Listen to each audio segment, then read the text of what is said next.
দেখো আমাদের কি অবস্থা।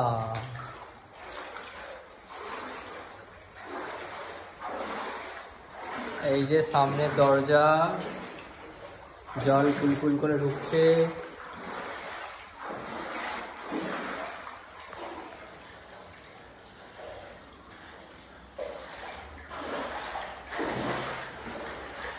এদিকে তাকাও,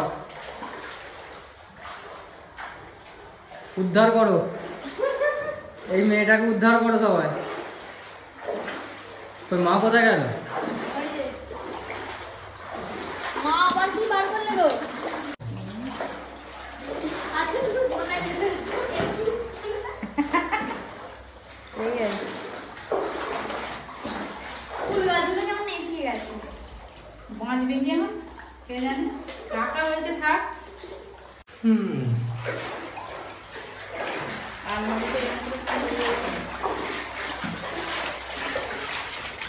যাও করে চলে যাও। আবার বেড়ে গেল, আবার জলটা বেড়ে গেল।